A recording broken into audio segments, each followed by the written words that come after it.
అప్పట్లో కొద్దిగా సోషల్ మీడియాలో పార్టీలో చాలా యాక్టివ్గా పనిచేశారు, మీడియాలో కూడా చాలా ఫైర్గా మాట్లాడుతూ ఉండేవాడు పార్టీ పరంగా కూడా. సోషల్ మీడియాలో అప్పట్లో కొద్దిగా ఇట్లా బాగా విపరీతంగా ట్రోలింగ్స్ రావడం వల్ల నేను ఇబ్బంది పడి బయటికి రావాల్సి వచ్చింది. పార్టీలో ఏమైనా ప్రాబ్లం అయిందంట మీ సోషల్ మీడియాలో ట్రోల్ అవటం వల్ల ఇబ్బంది బయటికి రావడం? పార్టీలో నాకు ఎప్పుడు ప్రాబ్లం కాలేదండి. యాక్చువల్గా చెప్పాలంటే పార్టీలో నన్ను ఎవరు ఏమనలేదు. చంద్రబాబు నాయుడు గారైనా ప్రోత్సాహం ఇచ్చారు. కాకపోతే తెలుగుదేశం పార్టీ కార్యకర్తలను చెప్పుకునే వాళ్ళే విపరీతంగా ట్రోల్స్ చేయడము, ఆ తర్వాత సరే కొద్దిగా మా నాన్నగారు చనిపోవడం అనుకుని రకరకాల కారణాలు బయటకు వచ్చాను. రాజకీయాల్లోకి రాకూడదు ఇంకా మళ్ళీ అని అనుకున్నాను. మనకు సెట్ అవ్వదేమోలే అని చెప్పని అనుకొని కాస్త గ్యాప్ తీసుకున్నాను. ఈలోపు భారతీయ జనతా పార్టీ అంటే అంతకుముందు నుంచి కూడా బాగా ఇష్టమైన పార్టీ భారతీయ జనతా పార్టీ. అప్పటికి 10 ఏళ్ల నుంచి అంటే 2014 నుంచి నరేంద్ర మోదీ గారు ఆయన ప్రధాని అయిన తర్వాత ఆ 5 సంవత్సరాలకి చేసినటువంటి తీసుకున్న కొన్ని సంస్కరణలు కానివ్వండి, నిర్ణయాలు కానీ అవి దేశానికి ముఖ్యంగా హిందూ ధర్మాన్ని బాగా ఆచరిస్తాను కాబట్టి ధర్మానికి సంబంధించిన నిర్ణయాలు నన్ను ఆకట్టుకున్నాయి. సరే భారతీయ జనతా పార్టీ కూడా మా పార్టీలోకి రండి అని చెప్పని వాళ్ళు ఆహ్వానించడము, టైం తీసుకున్నాను యాక్చువల్గా చెప్పాలంటే. అప్పటికి వైసీపీ కూడా నన్ను పార్టీలోకి రమ్మని ప్రెజర్ పెట్టారు. కాకపోతే వైసీపీకి నాకు భావజాలం అసలు కుదరదు కాబట్టి ఇంకా భారతీయ జనతా పార్టీ అయితే కనుక మనం ధర్మానికి కొద్ది దేశానికి సేవ చేయొచ్చు. ఇంకొక మెయిన్ రీజన్ ఏంటంటే రీజనల్ పార్టీస్ తీసుకోండి ఏవైనా సరే, రీజనల్ పార్టీస్లో ఎక్కువ శాతం అంటే ఇప్పుడిప్పుడు బయట వారికి ఇస్తున్నప్పటికీ కూడా అత్యధిక శాతము వంశపారంపర్యంగా వచ్చిన వాళ్ళకి ఇస్తుంటారు.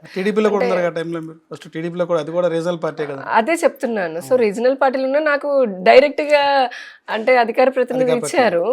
మామూలుగా అసలు సహజంగా పార్టీలకు ఉన్న భేదం చెప్పాలి అంటే కనుక ఇప్పుడు రీజనల్ పార్టీస్లో ఎక్కువగా ఏంటంటే ఎప్పటి నుంచి 30 ఏళ్ళ నుంచి అట్లా ఒక రాజకీయ నాయకుడు ఉన్నాడు అనుకోండి, ఆ తర్వాత మళ్ళీ వాళ్ళ కొడుకనో కోడలికనో కూతురుకనో మళ్ళీ అలా వారసత్వంగానే ఇస్తూ ఉంటారు. బయట వాళ్ళకి ఛాన్సెస్ చాలా తక్కువ ఉంటాయి. కానీ భారతీయ జనతా పార్టీ మీరు చూస్తే నరేంద్ర మోదీ గారి దగ్గర నుంచి కూడా ఇప్పుడు రాష్ట్రపతి ద్రౌపది ముర్ము గారిని చూడండి, నరేంద్ర మోదీ గారిని చూడండి, చాలా రాష్ట్రాల ముఖ్యమంత్రులను చూడండి, ఒడిశా లాంటివి ఏవైనా సరే ఎక్కడ మనకి దాదాపుగా అంటే అత్యధిక శాతం ఈ వంశ పారంపర్యమనో లేదంటే డబ్బు, అంగబలం, అర్ధబలము ఇట్లాంటివని కాకుండా నిజంగా నిజాయితీగా పనిచేసే వాళ్ళకి అత్యున్నతమైనటువంటి బాధ్యతలు ఇచ్చాయండి. బాధ్యత ఉంటేనే పదవి కోసమని మనం పార్టీలో చేరం, కానీ అవకాశం ఉంటుంది, గుర్తింపు కూడా బాగా లభిస్తుంది. అది భారతీయ జనతా పార్టీలో చూసాను నేను. బీజేపీలోకి ఎందుకు ఎంచుకున్నారు? అదే అంటున్నాను. అందుకని కాంగ్రెస్ పార్టీ కూడా ఉంది. కాంగ్రెస్ మొదటి నుంచి కూడా అంటే నేను మా తాతగారు వాళ్ళు కానివ్వండి ఎవరైనా సరే వారు దేశ విభజన ఎంత దారుణంగా జరిగింది అంటే రాత్రికి రాత్రి మత ప్రాతిపదికన అని చెప్పని కలిసి ఉన్నటువంటి దేశాన్ని నిర్దాక్షిణ్యంగా విడదీయడం వలన, అది కాంగ్రెస్ తమ రాజకీయ స్వార్థం కోసం విడదీయడం వలన వారు అప్పటికి బ్రిటిష్ వాళ్ళకి ఇంకా బానిసత్వంతో ఉండి దేశ స్వాతంత్రం వచ్చిన తర్వాత కూడా ఈ దేశాన్ని బ్రిటిష్ వారికి బానిస దేశంలానే ఉంచాలన్న కోరిక వాళ్ళు అనుకోండి. చాలా స్ట్రాంగ్గా నేను చెప్తున్నాను ఈ పాయింట్. నేను పార్టీషన్ ఆఫ్ ఇండియా అని మీరు కొన్ని పుస్తకాలు చూస్తే దేశ విభజన ఎలా ఉంటాయి అనేది, మన సోదరులు అంటే ఏదైతే మన దేశంలో ఉన్నటువంటి ముఖ్యంగా హిందువులు రాత్రికి రాత్రి వాళ్ళు అసలు ఏ పాపం చేశారండి, పడుకున్న వాళ్ళని పడుకున్నట్టుగా వచ్చి లక్షలాది మందిని మహిళల్ని మాన ప్రాణాలు వారి వక్షోజాలను కోసేసి 10ల సంఖ్యలో 100ల సంఖ్యలో మంది సైనిక వాళ్ళు రేపులు చేయడం అనేది, చంపి వారి ముందే వారి భర్తల తలలు నరికి నగ్నంగా ఇలా కొన్ని లక్షలాది మంది మరణానికి కారణమైంది కాంగ్రెస్ పార్టీ. అక్కడితో పోనది ఆగిందానంటే హిందూ ధర్మం ప్రకారంగా చూస్తే నేను అందుకే చెప్తున్నాను, ఒకటి నాకు నా ధర్మం ముఖ్యం అండి. మత ప్రాతిపదికన ఈ దేశాన్ని విభజించారు అని అనుకున్న తర్వాత మరి పాకిస్తాన్ ఇస్లామిక్ కంట్రీ లాగా వాళ్ళు చెప్పేసుకున్నారు. మెజారిటీ అప్పటికి హిందువులు ఉన్న ఈ భారతదేశాన్ని మటుకు ఎందుకు అప్పటికి సెక్యులర్ అనే పదం కూడా లేదు. ఆ తర్వాత ఇందిరాగాంధీ ఎమర్జెన్సీ ఎప్పుడు కావాలని చెప్పని ఇంట్రడ్యూస్ చేసింది రాజ్యాంగంలో. అప్పటి వరకు మరి మెజారిటీ హిందూ దేశంగా ఉన్నప్పుడు, ఆల్రెడీ హిందువులకు అంత అన్యాయం జరిగినప్పుడు ఎందుకు హిందూ దేశంగా ప్రకటించలేదు?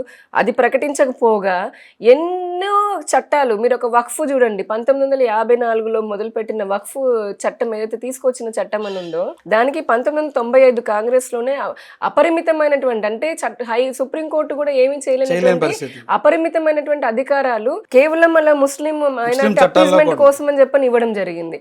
ఈ రోజు అందుకనే దాని కారణంగా చూడండి 1400 ఏళ్ళ ఆ హిందూ ఆలయాలని వక్ఫ్ మాదని అంటుంది. అసలు ఆ మతమే పుట్టలేదు. ఇంకా చెప్పాలంటే 1500కి కిందట ముందు నుంచి ఉన్నటువంటి గుడిని, దేవాలయాన్ని 1400 ఏళ్ల కిందటే పుట్టినటువంటి మతం. ఇంకా అసలు వక్ఫ్ అయితే 1954, వాళ్ళు ఇచ్చిన 1995లో అపరిమిత చట్టాలు ఇచ్చారు. ఎలా క్లెయిమ్ చేస్తుందండి? అంటే మనిషే పుట్టని వాడు ఇది నాది అన్నట్టుగా. చెప్పడానికి ఎట్లా ఉంటుంది? అలానే ఇప్పుడు హైదరాబాద్లో, నేను అక్కడే పుట్టి పెరిగిన దాన్ని, హైదరాబాద్ మల్కాజిగిరి చూడండి, మౌలాలి చూడండి, ఎన్ని ప్లేసెస్లో కాలనీల్లో, తిరుమల నగర్ కానీ మావి అని చెప్పని 750 ఎకరాలు క్లెయిమ్ చేశారు. అంటే ఇంత అధికారం కాంగ్రెస్ కేవలం మైనార్టీ అపీస్మెంట్ అని ఇచ్చింది. ఇది మాత్రమేనా అంటే ప్లేసెస్ ఆఫ్ వర్షిప్ అని చెప్పని మనకు తెలుసు.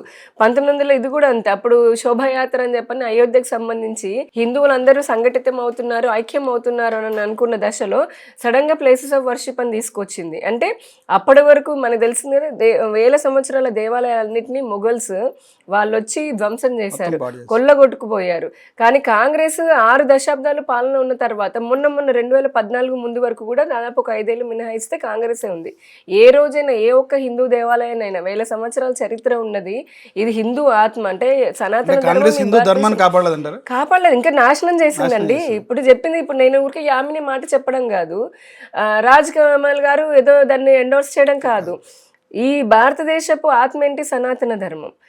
కొన్ని వేల సంవత్సరాల నుంచి మన ఇది, అందుకే దీన్ని కర్మభూమి, యోగ భూమి, వేద భూమి, ధర్మభూమి అని కూడా అన్నారు. ఇదేదో కేవలం ఇప్పుడు బీజేపీ వచ్చి పెట్టిందో, యామిని వచ్చి పెట్టిందో కాదు అది. అలాంటి ధర్మాన్ని, సనాతన ధర్మాన్ని నాశనం చేసినటువంటి వాళ్ళ గురించి పుస్తకాల్లో వాళ్ళని హీరోల్లాగా చేశారు. ఢిల్లీ నుంచి గల్లీ వరకు అన్ని బాబర్ రోడ్డు, అక్బర్ రోడ్డు అని వాళ్ళ పేర్లు పెట్టారు. ఎయిర్పోర్ట్లకి వాళ్ళ పేర్లు పెట్టుకున్నారు, రైల్వే స్టేషన్లకి వాళ్ళ పేరు పెట్టుకున్నారు. కాంగ్రెస్ కి నిజంగా ఈ దేశ ప్రజల పైన, ఈ దేశం ధర్మం పైన అంత ప్రేమ ఉంటే ఎప్పుడో మార్చొచ్చు కదా, అలా చేయలేదు. అదే కాకుండా ఆర్థికంగా కూడా చూడండి, 6.5 దశాబ్దాలు పాలించినటువంటి కాంగ్రెస్ తాత అంటే నెహ్రూ పేరు, ఇందిరాగాంధీ పేరు, రాజీవ్ గాంధీ పేర్లు పెట్టుకున్నారు తప్పితే ఎక్కడ ఈ దేశంలో పేదరికాన్ని నిర్మూలించారు పూర్తిగా? ఎందుకు? భారతదేశంలో యువశక్తి అప్పుడు ఉంది, ఇప్పుడు కూడా ఉంది. మరి ఎందుకు ఈ దేశం డెవలప్ అవ్వలేదు? మరుగుదొడ్లు 2014 వరకు కూడా కనీసం ఆడవారికి మరుగుదొడ్లు లేనటువంటి పరిస్థితి, 18,000 గ్రామాల్లో కరెంటు లేనటువంటి పరిస్థితి, రోడ్లు సరైనటువంటి రోడ్లు లేనటువంటి పరిస్థితి. మన రాష్ట్రంలో చూసాం రైల్వే లైన్లు లేనటువంటి పరిస్థితి. ఇదంతా దేనికి? అంత దేశాన్ని విచ్ఛిన్నం. ఇప్పటికి అసలు అదంతా చరిత్రని పక్కన పెడితే ఈ రోజుకి చూడండి, మహారాష్ట్ర మొన్న ఎన్నికల్లో ఓపెన్ గా రాహుల్ గాంధీ కాంగ్రెస్ వాళ్ళు ఏం చెప్తున్నారంటే, ప్రతి ఎన్నికల్లో జార్ఖండ్ చూడండి, హర్యానా చూడండి, ఈ దేశాన్ని విచ్ఛిన్నం చేయాలి, కులాలు గజనం అంటే కులగణనం తీసుకొచ్చి విభజించి విచ్ఛిన్నం చేయడం అనేది 2 ముక్కలు చేశారు. 3 ముక్కలు చేద్దాం అనుకున్నారు బెంగాల్ని కూడా, అదృష్టవశాత్తు అవ్వలేదు అది. కానీ ఈ దేశంలోకి చొరబాటుదారుల్ని, అలానే యాంటీ నేషనల్స్ ఎవరైతే ఈ దేశాన్ని విచ్ఛిన్నం చేయాలని చూసుకునే శక్తులతోటి ఈ రోజుకి రాహుల్ గాంధీ అమెరికా పోయి వాళ్ళతో కూర్చొని పార్టీ చేసుకొని మాట్లాడుతుంటాడు. అంటే ఇదే, అందుకే కదా మొన్న అమెరికన్ పేపర్ కూడా అడిగింది, రాహుల్ గాంధీ అసలు ఈ దేశాన్ని పుట్టినవాడేనా అని అడిగింది. అంటే ఈ దేశం భారతీయుడేనా అని అడిగింది. ఎంతకంటే దౌర్భాగ్యమే. ఇంకా అలాంటి పార్టీలోనండి మేము చేరాలంటే ఎవరు, నేనే కదా నాకు తెలిసి, ఎవరు దేశం పట్ల ప్రేమ ఉన్న వాళ్ళు, ధర్మం పట్ల ప్రేమ ఉన్న వాళ్ళు ఎవరు చేరాని అనుకోరు. సాధినేని యామిని అంటే గతంలో ఒక ఫైర్ బ్రాండ్ గా ఉండేవాళ్ళు. 2014 నుంచి 19 వరకు కూడా ఏ సోషల్ మీడియా చూసినా ట్రెండింగ్ అంతా మీదే నడిచింది. సడన్గా 19 తర్వాత ఎందుకు సైలెంట్ అయ్యారు? ఈ మధ్యలో ఏమన్నా ఎందువల్ల గ్యాప్ అయిందంటారు? గ్యాప్ ఏమీ లేదు. పొలిటికల్గా కూడా చూస్తే చాలా ఫైర్గా ఉండేవాళ్ళు, డిబేట్లో కానీ, మీడియా పరంగా కానీ, పార్టీ పరంగా మీకు ఇచ్చేటువంటి పదవిని కూడా చాలా ఫుల్ఫిల్ చేశారు అధికార ప్రతినిధి. ఎందుకు మళ్ళీ ఒకేసారి డౌన్ఫాల్లోకి వచ్చింది? లేదు, నేను తెలుగుదేశం పార్టీలో అధికార ప్రతినిధిలాగా ఉన్నప్పుడు ఒక అధికార ప్రతినిధిలాగా, అంటే పార్టీ ప్రతినిధిలాగా తెలుగుదేశం పార్టీ పైన కానీ, అప్పుడు ఉన్నటువంటి మా పార్టీ నాయకుడి పైన కానీ ఎవరైనా సరే విమర్శలు చేస్తే ప్రతి విమర్శలు చేయడము, ఘాటుగా ధీటుగా సమాధానం చెప్పడం అనేది అది నా బాధ్యత. అంతేగాని నాకు వేరే ఎవరిపైనో నేను అంటున్నాను. ఆ రోజున పవన్ కళ్యాణ్ కూడా విమర్శించారు. అదే చెప్తున్నాను కదండి, అదే చెప్తున్నాను. అంటే అప్పుడు నా పార్టీ ఉన్నటువంటి, నా పార్టీ తీసుకున్న స్టాండ్ ప్రకారంగా కొన్ని సార్లు విమర్శలు అలా ఘాటుగా ప్రతిస్పందిస్తూ ఉంటాం. అంతేకాని చాలా సందర్భాలు కూడా చెప్పాను, పవన్ కళ్యాణ్ గారికి నేను అతిపెద్ద ఫ్యాన్ని చిన్నప్పటి నుంచి కూడా. సో అక్కడ ఏంటంటే నేను ఒక పార్టీలో ఉన్నాను, నా పని నేను చేశాను. అది దాన్ని సంబంధించి నాకేం వారితో వ్యక్తిగతంగా ద్వేషము, స్నేహము వేరే ఏం ఉండదు కదా, నాకేం సంబంధం అండి మిగతా వాటితోటి. అది అయిపోయిన తర్వాత భారతీయ జనతా పార్టీలోకి వచ్చిన తర్వాత నేను దాదాపుగా ఒక 2-3 ఏళ్ళ పాటు సామాన్య కార్యకర్తలాగా ఉన్నాను. నాకు ఎటువంటి బాధ్యత లేదు. సో ఒక మండల ఇన్ఛార్జ్ లాగా తర్వాత ఇచ్చారు. నా మండలంకి నేను తిరిగి తాడికొండ మండలంలో నా పని నేను పార్టీ పని చేసుకున్నాను. అధికార ప్రతినిధి లాగా ఉంటే మీడియాకి దగ్గరగా ఉంటాం, కానీ మండలి ఇన్ఛార్జ్ లాగా ఉంటే మీడియాతో దగ్గరగా ఉండం కదా. సో ఆ రకంగా ప్రజలకు అనిపించలేదు. తర్వాత ఒక 2 ఏళ్ళు దాదాపుగా అంటే గతంలో మీరు పాలసీ పరంగా విమర్శించినటువంటి మీరు ఈ రోజున అదే కూటమిగా ఏర్పడ్డారు. బీజేపీ, టీడీపీ, జనసేన కలిసి ప్రయాణం చేస్తున్నారు. ఈ ట్రావెల్లో ఏమన్నా ఇబ్బందికరమైన అనిపిస్తుంది అంటారు మీకు? గతంలో పాలసీ పరంగా కూడా ఇలా విమర్శలు చేశారు, మళ్ళీ ఇప్పుడు అదే పార్టీలతో కూడా కలిసి ట్రావెల్ అవుతున్నారు బీజేపీ, మీరే జనసేన, అంటున్నారు కదా, విధానాల పరంగా అప్పుడున్న పరిస్థితుల దృష్ట్యా చేయాల్సి వచ్చింది తప్పితే పర్సనల్గా ఎటువంటి అభిప్రాయ భేదాలు ఏమీ లేవు. కాబట్టి రెండోది ఇప్పుడు భారతీయ జనతా పార్టీలో ఆ తర్వాత మహిళా మోర్చాలోకి వచ్చాను, ఆ తర్వాత ఇప్పుడు అధికార ప్రతినిధి అయ్యాను. సో ఈ అందుకని 6 సంవత్సరాలు, దాదాపు ఇది 6వ సంవత్సరము. ఈ 6 సంవత్సరాల్లో వివిధ బాధ్యతల్లో పార్టీ ఇచ్చినటువంటి చేసుకుంటూ వచ్చాను. ఇప్పుడు కూటమి జత కట్టింది ఎలక్షన్స్కి ముందు. ఎందుకనంటే జగన్మోహన్ రెడ్డి గారి విపరీతమైనటువంటి విధ్వంసక, నిరంకుశ అవినీతి, ఇంకా ఒకటే ఉంటే ఆయనకి చెప్పాలంటే A to Z అన్నట్టుగా ఆల్ఫాబెట్స్ అని చెప్పినా సరిపోవేమో. తెలుగు అక్షరాలు 56 అక్షరాలకు చెప్పొచ్చు ఆయన పైన వర్ణమాల. 30 ఏళ్ళలో జరిగినటువంటి అభివృద్ధి 5 సంవత్సరాలు పనిచేసామని చెప్పి కూడా చేసామని చెప్పి జగన్ చెప్తారు. మీరేం మొత్తం అవినీతి ఆరోపణలు అని చెప్పి చెప్తున్నారు. ఏడు నుంచి ఎడ్ వరకు అంటున్నారు. అంటే జగన్ గారు నిజంగా అంత చేసి ఉండుంటే గనక ప్రజలు ఈ రోజున ఆయన చెప్పుకుని ఉంటే ప్రజలు చాలా ఆదరించే వాళ్ళు కదా. మరీ 11 సీట్లకైతే కూర్చోపెట్టేవాళ్ళు కాదు కదా. రెండోది ఆయన సొంత పార్టీ వాళ్ళే ఇప్పుడు ఆయన మాట నమ్మే పరిస్థితి లేదు కదా. అంటే ఒక వ్యక్తి సరే నేను చేశాను అనుకున్నప్పుడు నేను చేశాను అని నేను ఫీల్ అయితే సరిపోదు, అవతల లబ్ధి పొందినటువంటి వాళ్ళు అది ఫీల్ అవ్వాలి, అది ప్రజలు ఫీల్ అవ్వాలి కదా. ప్రజలు ఫీల్ అవ్వలేదు. అది ఇప్పుడు ఆయన అనుకున్నాడు నేను మంచి చేసేస్తున్నాను, నేనే బాగా చేస్తున్నాను అనుకున్నాడు. నేను అనుకుంటాను నేను మాట్లాడేదంత మంచి, నేను చేసేంత మంచి అని, కానీ అది అవతల వాళ్ళకి అనిపించాలి కదా. సో ఆ విధంగా ఆయన చేసినటువంటి దౌర్భాగ్యమైన పాలన ఏదైతే ఉందో ఆ పాలనతో రాష్ట్రం చాలా వెనక్కి వెళ్ళిపోయింది. అసలే విభజించబడి 10 సంవత్సరాలు కాలేదు.